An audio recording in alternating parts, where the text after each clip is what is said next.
फिर आपका स्वागत है। बीजेपी के सीनियर लीडर कविंद्र गुप्ता ने कहा कि डॉक्टर जितेंद्र सिंह की जीत तय है। उन्होंने कहा कि डॉक्टर जितेंद्र सिंह ने जो काम किया है वो खुद एक मिसाल है।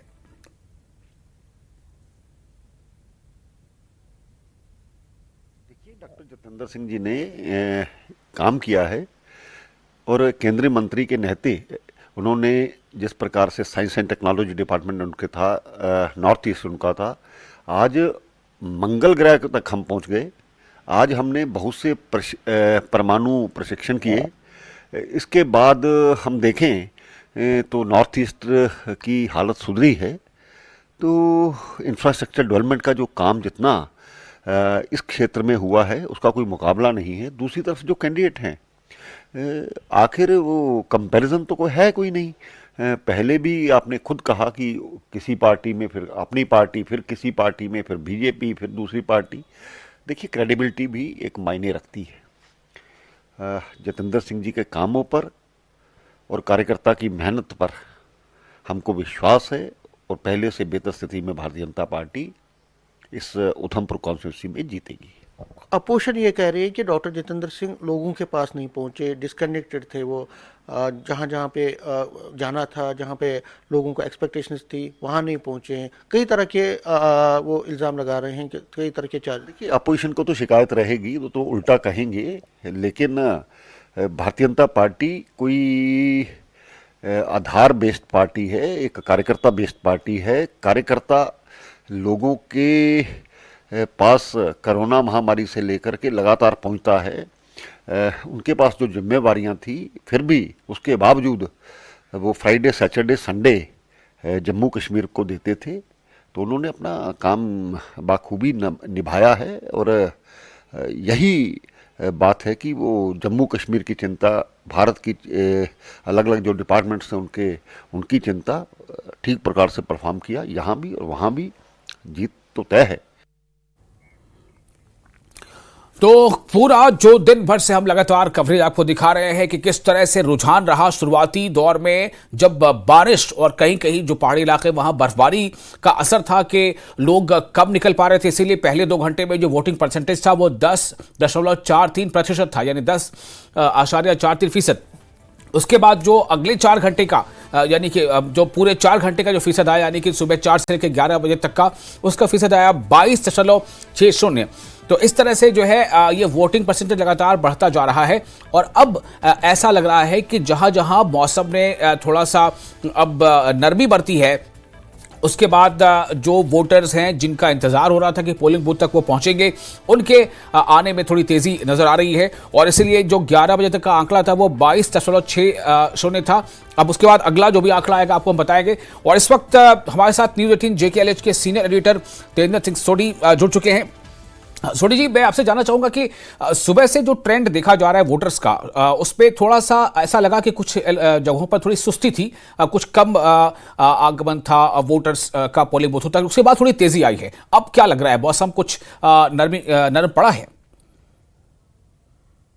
आज जैसे पिछले कुछ दिनों से हम देख रहे हैं कि जम्मू कश्मीर का जो मौसम का मिजाज है वो काफ़ी बदला हुआ है। और जैसे बानिहाल, किश्तवाड़ उस साइड की बात करें तो काफ़ी मौसम ख़राब था, बारिश हो रही थी, इसलिए सुबह जो है वो वोटिंग का ट्रेंड थोड़ा सा कम था इन इलाकों में। अभी आप जैसे देखें कि 11 बजे तक का जो ट्रेंड है 22.60% जो पोलिंग है वो हुई है। अभी 1 बजे का ट्रेंड आना बाकी है। लेकिन इसमें देखिए इंपॉर्टेंट चीज़ है जिन इलाकों में सुबह पोल परसेंटेज कम था, जैसे बन्नी, कठुआ में अभी यहाँ पर 25.18% है, बानिहाल 15.66%, बसोली 19.21%, भदरवा 26.34%, बिलावर 28.51%, डोडा 28.91%। तो ये चीज़ ये दर्शाती है जो पहाड़ी इलाके हैं, दूर दराज के इलाके हैं, वहाँ से लोग भारी संख्या में बाहर आ रहे हैं और अपनी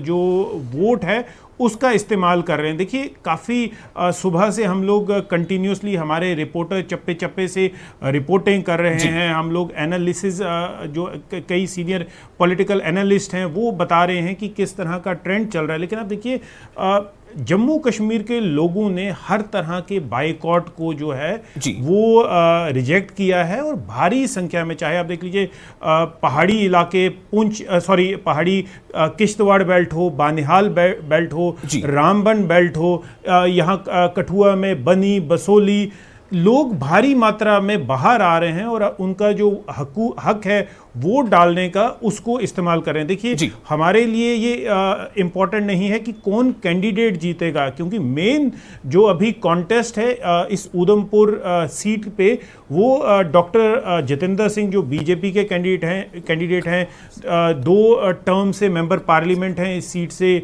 2 टर्म से ही वो MOS हैं PMO में। चौधरी लाल सिंह के साथ है जो अभी कांग्रेस के कैंडिडेट हैं, लेकिन ये लाल सिंह भी 2 बार इसी सेम सीट से मेंबर पार्लियामेंट रह चुके हैं। यहाँ पर जम्मू कश्मीर की सरकार में कैबिनेट मंत्री रह चुके हैं, उनकी वाइफ वहां से कठुआ से MLA रह चुकी है। तो काफी एक टफ फाइट है। हालांकि अभी आपने देखा कि कल ही हमने एक रिपोर्ट दिखाई थी कि कैसे चौधरी लाल सिंह ने एक अनपार्लियामेंट्री लैंग्वेज यूज की थी जम्मू कश्मीर पुलिस के अधिकारियों के खिलाफ। उसके बाद उन पे एक FIR भी लगी है। कुछ महीने पहले चौधरी लाल सिंह जेल में भी थे क्योंकि ED ने उन्हें अरेस्ट किया था एक केस में। तो एक काफ़ी इंटरेस्टिंग जो फाइट है वो चल रहा है। हालांकि आज़ाद की जो पार्टी है DPAP, उसके गुलाम मोहम्मद सरूरी हैं जो पहले इंदरवाल से MLA रहे हैं, कैबिनेट मंत्री रह चुके हैं जम्मू कश्मीर में, लेकिन उनका अभी जो कॉन्टेस्ट देखा जा रहा है, कॉन्टेस्ट सिर्फ चौधरी लाल सिंह और डॉक्टर जितेंद्र सिंह के बीच में यहाँ पर देखा जा रहा है, और ये डायरेक्ट फाइट है। और दोनों पार्टीज को अगर आप पार्टी साइड पे करेंगे, दोनों लीडर्स की वर्चस्व की फाइट है, क्योंकि चौधरी लाल सिंह एक टाइम पे बीजेपी में रहे हैं, डॉक्टर जितेंद्र सिंह के साथ उन्होंने काम किया है। इवन जब उन्होंने बीजेपी ज्वाइन किया था तो सुषमा स्वराज ने आके उनके लिए यहाँ के असेंबली इलेक्शन में कैंपेन किया था, और उसके बाद वो बीजेपी के कोटे से, जब PDP के साथ सरकार बनी थी तो बीजेपी के कोटे से यहाँ मंत्री थे। उसके बाद उन्हें जब यहाँ पर Rasana rape and murder case जो हुआ, उसके बाद उन्होंने एज अ बीजेपी लीडर वो जो एक्यूज थे उनकी सपोर्ट की थी। तो उन्हें महबूबा मुफ्ती के प्रेशर की वजह से बीजेपी ने उन्हें जो है उनका मंत्रिमंडल से उन्हें इस्तीफा देना पड़ा था। उसके बाद वो नाराज चल रहे थे, फिर बीजेपी छोड़ के उन्होंने एक जम्मू की लोकल पार्टी उन्होंने बनाई थी। लेकिन अभी कुछ देर पहले उन्होंने फिर से कांग्रेस में जो घर वापसी है, लगभग 8-10 साल के वक्फे के बाद उन्होंने कांग्रेस में घर वापसी की, और कांग्रेस से उन्हें फिर ये मैंडेट मिला है, और अब कांग्रेस से वो इस सीट के लिए फिर से दावेदार हैं। जी तेंदर जी, मैं थोड़ा रुख करूंगा मनोज कौल जी का, वो मेरे साथ जुड़ चुके हैं। मनोज कौल जी, आप ये बताएं, आप इस वक्त कहाँ पर हैं और क्या देख पा रहे हैं, क्या महसूस कर रहे हैं? जिस तरह से पहले आप बता रहे थे कि थोड़ा मौसम का असर है और जो लोगों का आने का सिलसिला तो थोड़ा सा धीमा नजर आ रहा था, क्या अभी कुछ बदलाव देख पा रहे हैं आप? जी हाँ, बिल्कुल विशाल। देखिए, पहले जिस तरह से हमने देखा था, आज सुबह से ही बारिश हो रही थी, तो और कई पोलिंग स्टेशन ऐसे थे जहां एकादुका लोग ही आते जाते दिखे गए। लेकिन जैसे ही मौसम में बदलाव आ गया, अभी यहाँ उधमपुर टाउन में हैं हम इस वक्त, और धूप खिली हुई है। मैं आपको अपने वीडियो को बताना चाहूंगा कि वो आपको दिखाएं कि यहाँ के जो दृश्य हैं, यहाँ अभी लंबी लंबी कतारें आप देख रहे हैं। जो वोटर्स हैं वो भारी संख्या में पोलिंग बूथ्स का रुख कर रहे हैं, और कोशिश हर एक की यही है कि जल्दी से जल्दी अपना वोट वो यहाँ पर कास्ट करें, क्योंकि ये जो वोट उनका है वो बहुत ही महत्व रखता है। यही वजह है कि लोग यहाँ पर भारी संख्या में आए हैं, चाहे महिलाएं हों या पुरुष हों। हर एक यही कोशिश कर रहा है कि जल्दी से जल्दी अपना जो उसका अधिकार है उसका वो इस्तेमाल करे, और जो भी उनका चहीता जो कैंडिडेट होगा उसके फेवर में वोट यहाँ पर डाल दे। और हमने ये देखा कि ये न सिर्फ ये वाला जो पोलिंग स्टेशन है, इससे पहले भी हमने कुछ पोलिंग स्टेशन देखे जहाँ पर लोगों की जो कतारें हैं वो लंबी लंबी होने लगी हैं। तो जैसा कि हम पहले भी बता रहे थे सुबह ही कि जब मौसम में बेहतरी आएगी तो उसके बाद ऐसा लग रहा है कि वोटर्स का जो टर्न आउट है वो ज्यादा होगा, और वही बिल्कुल सच साबित होता दिखाई दे रहा है। और जब मौसम ठीक हो गया तो उसके बाद से यहाँ जो वोटर्स हैं वो भारी संख्या में आए हैं। हमने इससे पहले भी जो फर्स्ट टाइम वोटर्स हैं उनसे भी बात की थी। काफी एंथुजियाज्म है लोगों में, क्योंकि उन्हें ये मालूम है कि उनका वोट बहुत ही कीमती है, और जो 5 साल के बाद बाद उन्हें जो आज मौका मिला है एक बार फिर अपने मताधिकार का प्रयोग करने का, तो उसका वो पूरा फायदा उठा रहे हैं। हम कोशिश करेंगे, यहाँ कुछ वोटर्स हैं, उनसे बातचीत करने की कोशिश करेंगे। मैडम, आपसे ये जानना चाहेंगे, आप यहाँ वोट डालने आई हैं, तो किस तरह का आपको लगता है कि कितना जरूरी है वोट डालना? नहीं, और किसी से पूछ लीजिए। कुछ और लोगों से बात करना चाहेंगे, क्योंकि बहुत सारे ऐसे लोग होते हैं कि जो शायद कैमरा शाय होते हैं, कैमरा पे बोलना वो पसंद नहीं करते हैं। मैडम, आपसे जानना चाहेंगे, आप यहाँ आई हैं, सुबह हमने देखा कि बारिश थी, अब मौसम साफ हो गया है, क्या मौसम ने ही रोका था अभी तक आपको अपने घर में? जी, थोड़ा मौसम ने ही रोका था, लेकिन वोट तो डालना था। ये हमारा राइट है, तो उसके लिए तो हमें आना था वोटिंग के लिए। क्या मुद्दे हैं, क्या सोच के आए हैं कि किन मुद्दों को लेकर आप यहाँ आई हैं और वोट अपना कास्ट कर रहे हैं? एक तो विमेन एम्पावरमेंट के लिए, दूसरा चेंज के लिए, चेंज फॉर द बेटर। ठीक है, इंडिया तो अभी मतलब ग्रोइंग इकॉनमी है, तो बस हम चाहते हैं कि एक अच्छा माहौल, एक सबको बेटर अपॉर्चुनिटीज मिले, इक्वल अपॉर्चुनिटीज मिले, उसके लिए हम मतलब वोट करेंगे। तो जैसे कि ये तो यहाँ आप ये जो फर्स्ट टाइम वोटर्स हैं, क्या आप फर्स्ट टाइम वोटर हैं और आज आप यहाँ आई हैं वोट कास्ट करने के लिए? किस मुद्दे पर आप अपना वोट देंगी और कितना अच्छा आपको एक चांस मिला है अपना वोट कास्ट करने का, डेमोक्रेसी में अपना योगदान देने का? मैं मेरा फर्स्ट टाइम वोट डाल रही हूँ, मुझे बहुत अच्छा लग रहा है वोट डालने के लिए। और हाँ, मतलब यही कि हमारा मतलब देश थोड़ा चेंज हो, थोड़ा डेवलपमेंट आए, और बस फिलहाल तो यही। जी, तो यहाँ मनोज, साफ इशारा मिल रहा है, लोग चाहते हैं कि विकास जो है उसकी रफ्तार भी बढ़नी चाहिए। तेंदर जी, मैं वापस आपके पास आ रहा हूं। अभी जो आपने नजारा देखा, न सिर्फ ये कि वोटरों की तादाद ज्यादा है बूथों पर, बल्कि जितनी लंबी कतार मर्दों की थी उतनी ही लंबी लगभग महिलाओं की भी थी।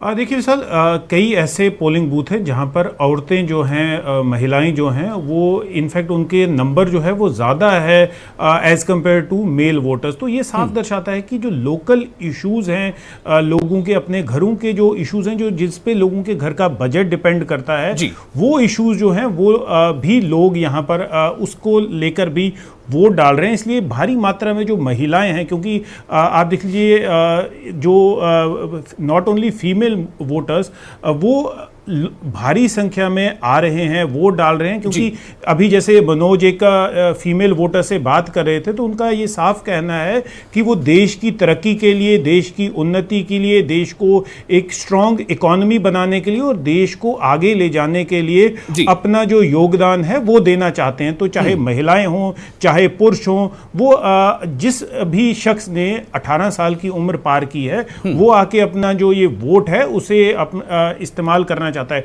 देखिए, अभी तक जो हमारे पास रुझान आए हैं, अभी तक 1 बजे तक 43% पोलिंग जो है वो हो चुकी है इस एक सीट पर।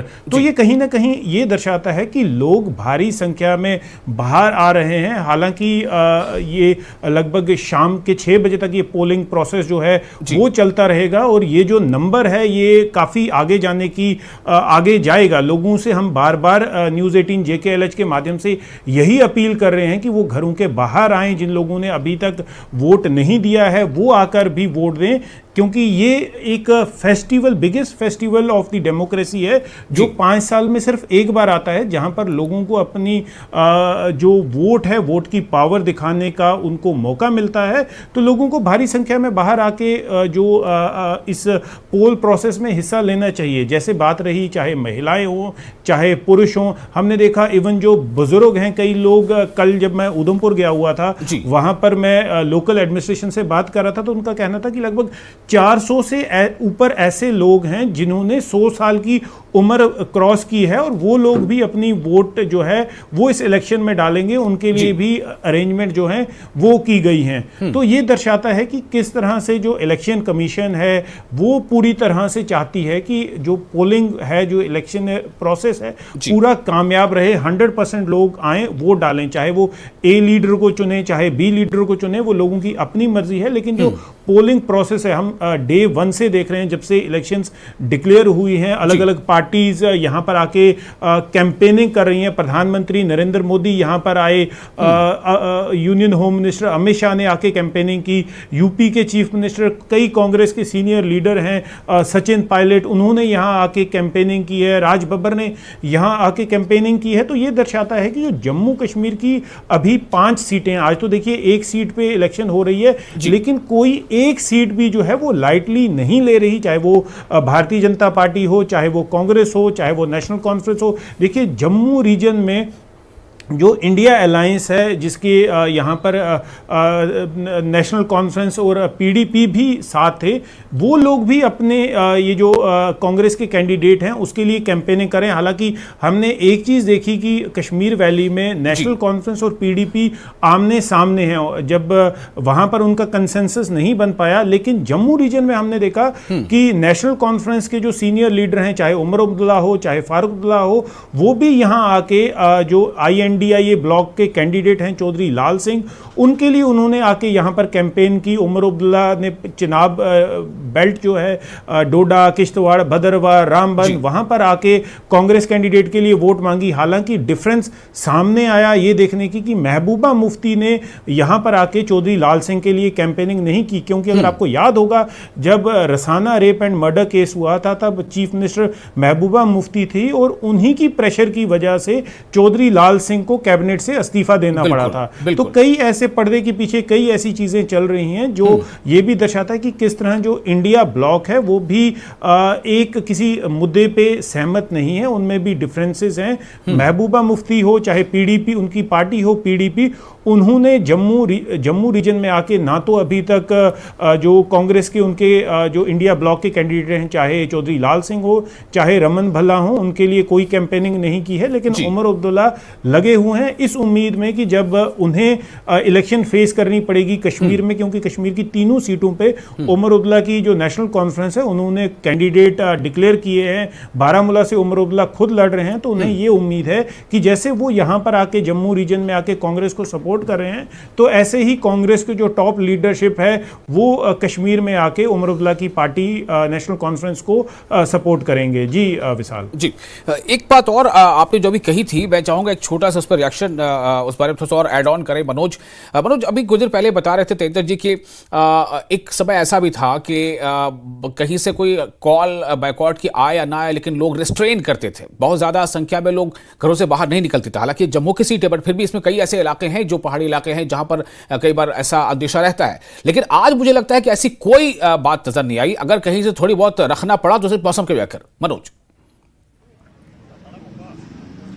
जी हाँ, बिल्कुल विशाल, देखिए ये बहुत बड़ा चेंज है। हमने देखा कि अगर कहीं कॉल भी नहीं आती थी, लेकिन कुछ ऐसे इलाके हैं जैसे आपने जिक्र किया कि जम्मू डिवीजन में भी जहां पर डर था, जहां पर खौफ था, एक अंडरकरंट ऐसी थी। वो जो अलहदी की पसंद अनासर थे, जो मिलिटेंट आउटफिट्स थे, वो कुछ ऐसे मैसेजेस लोगों तक पहुंचाने की कोशिश कर रहे थे कि वो चुनाव से दूर रहें। लेकिन अब हम ये कह सकते हैं कि लगभग 30 साल के वक्फे के बाद पहली बार ऐसा हुआ है कि जहां चाहे वो सेपरेटिस्ट एलिमेंट हो या फिर मिलिटेंसी का एलिमेंट हो, वो बिल्कुल इसमें किसी तरह की कोई दखलंदाजी उसकी नहीं है, क्योंकि ज्यादातर जो सेपरेटिस्ट लीडर्स हैं या तो वो अलहदगी की पसंदी से दूर चले गए हैं या जो कुछ बचे हुए हैं उनको गिरफ्तार किया गया है। और लोगों ने भी ये अब मन बना लिया है कि जो अलहदगी पसंद अनासिर उनको ऑन बोर्ड लेने की कोशिश करते थे अपने मकासद के लिए, वो सब कुछ चलने वाला नहीं है, उससे कोई फायदा हुआ नहीं है। तो यही वजह है कि वो जो मैसेज चाहे कश्मीर वैली से निकल के सामने आया है, जो यहाँ हम देखें कि जो चिनाब वैली का रीजन था वहां पर भी मिलिटेंसी का खासा असर था। अगर आप जो खीर पंचाल की बात करेंगे, जम्मू के राजौरी और पूंछ का जो इलाका था वहां पर भी मिलिटेंसी का असर था, सेपरेटिज्म का एक एलिमेंट वहां पर भी मौजूद था, जो कहीं ना कहीं किसी न किसी तरीके से वोटर को डराने की कोशिश करता था। लेकिन अब चूंकि हालात में काफी तब्दीली आई, बिल्कुल। तो इंदर जी, मैं यही बात आपने जो कही है बातें, उसी को मैं थोड़ा सा चाहूंगा कि फिर थोड़ा सा और इसे मैग्नीफाई करें, लोगों तक ये मैसेज पहुंचना चाहिए कि क्या बदला है। ठीक है, कई लोग 370 के पक्ष में बोलते हैं, कुछ उसके पक्ष में नहीं भी बोलते हैं, लेकिन जो जमीनी हालात है जो हम देख पा रहे हैं कि किस तरह से लोग वोटर्स जो हैं, बिल्कुल ऐसा लग रहा है जैसे अब देश के किसी दूसरे राज्य में चुनाव कंडक्ट हो रहा होता है और हम कवरेज हम लोग कर रहे होते हैं, बिल्कुल उसी तरह से कवरेज हो रहा है। हमारे सारे रिपोर्टर फील्ड में है, लोगों से बात कर रहे हैं, वोटर आ रहे हैं, कहीं से कोई ऐसी बात नहीं है कि हाँ कुछ जम्मू कश्मीर में किसी एक लोकसभा इलेक्शन क्षेत्र में चुनाव हो रहे हैं और वहां पर कुछ साया है किसी तरह का। देखिए विशाल, जैसे मेरे सीनियर कलीग मनोज कौल बता रहे थे कि जम्मू कश्मीर में हालात काफ़ी चेंज हुए हैं। पहले कई ऐसे अलायदगी पसंद नेता थे या ऐसे टेरर और आउटफिट थे जो लोगों को ये कॉल देते थे कि इलेक्शन से बाइकआउट करें। देखिए, लेकिन अभी आप देखिए, जो एक टाइम पे हॉट बेड ऑफ टेररिज्म माना जाता था चिनाब वैली, अर्स्टवाइल डोडा डिस्ट्रिक्ट, किश्तवाड़, जिसमें किश्तवाड़, डोडा, भदरवाह, रामबन, जहां पर लोग कभी निकलते नहीं थे वोट डालने के लिए, अभी अगर आप इस सीट का ट्रेंड देखें, अभी तक 1 बजे का ट्रेंड देखें, 43.11% पोलिंग हो चुकी है। और इन्हीं पहाड़ी इलाकों में जहां पर कभी आतंकवादी जो हैं वो राज किया करते थे, वहां पर भारी मात्रा में लोग आ रहे हैं, वोट दे रहे हैं। तो ये दर्शाता है कि जम्मू कश्मीर में जो हालात हैं वो काफ़ी हद तक सुधर चुके हैं। हालांकि 2 दिन पहले हमने देखा कि कश्मीर में एक नॉन लोकल को आतंकवादियों ने गोली के मौत के घाट उतार दिया। आतंकवादी तो चाहते हैं ये लोगों में डर का माहौल फैलाना, लेकिन ये जितने लोग बाहर आके वोट दे रहे हैं वो उस आतंकवाद को एक जवाब दे रहे हैं, पाकिस्तान को जवाब दे रहे हैं कि जम्मू कश्मीर के लोग जो हैं वो डेमोक्रेसी के साथ हैं, डेमोक्रेटिक प्रोसेस के साथ हैं, और सिर्फ वो ये चाहते हैं कि जम्मू कश्मीर जैसे रेस्ट ऑफ द कंट्री में जिस तरह के लोगों को फैसिलिटीज मिल रही हैं, डेवलपमेंट हो रही है, वो भी जम्मू कश्मीर में हो। और डेमोक्रेसी, एक वोट जो लोगों का एक पावर है। देखिए, एक डेमोक्रेसी में एक कॉमन इंडिविजुअल के पास एक वोट जो है वो सबसे बड़ी पावर है। एक वोट की वजह से सरकारें बदल जाती हैं, एक वोट की वजह से सरकारें बन जाती हैं। तो उस वोट का वो जो है इस्तेमाल कर रहे हैं, उस अलगाववाद, उस आतंकवाद को बिल्कुल रिजेक्ट करके भारी मात्रा में आके जब लोग वोट डाल रहे हैं, तो एक मैसेज जो है वो बिल्कुल क्लियर है कि लोग विकास चाहते हैं, लोग डेवलपमेंट चाहते हैं, लोग शांति चाहते हैं, लोग चाहते हैं कि यहाँ पर भी जिस तरह देश के बाकी हिस्सों में लोग फ्रीली रात को घर के बाहर जाके घूमते हैं, नाइट लाइफ देखते हैं, लोगों का जो मेन कंसर्न है वो अपनी रोजी रोटी कमाना, अपनी लाइफ को बेहतर से बेहतर बनाना, वो लोगों का कंसर्न है। और वही कंसर्न जम्मू कश्मीर में हो। देखिए, आतंकवाद की वजह से प्रॉब्लम क्या थी कि लोग अपने घरों से बाहर नहीं निकल पा रहे थे। यहाँ पर स्कूल कॉलेज हमेशा बंद रहते थे, दुकानें बंद रहती थी, बिजनेस बिल्कुल ठप रहता था। लोगों को उनकी जान का पता नहीं था कि वो घर के बाहर अगर निकलेंगे तो जिंदा वापस लौटेंगे या नहीं लौटेंगे। लेकिन जो अब हालात बने हुए हैं, सारे आतंकवादी जितने भी टॉप लीडरशिप थी सारी एलिमिनेट हो चुकी है। अभी स्कूल में पिछले आपने देखा 2019 से लेकर अभी तक एक भी हड़ताल का असर नहीं हुआ है। स्कूल खुले हैं, कॉलेजेस खुले हैं, कोई भी बिजनेस एस्टेब्लिशमेंट जो है वो बंद नहीं है। तो लोग उसी चीज़ का फ़ायदा उठाने के लिए अपनी जो वोट है उसका इस्तेमाल कर रहे हैं और भारी मात्रा में बाहर आके अपनी वोट जो है वो डाल रहे हैं। हालांकि आप देख लीजिए कि पहाड़ी इलाकों में सुबह जो वोटिंग का ट्रेंड था काफ़ी कम परसेंटेज थी।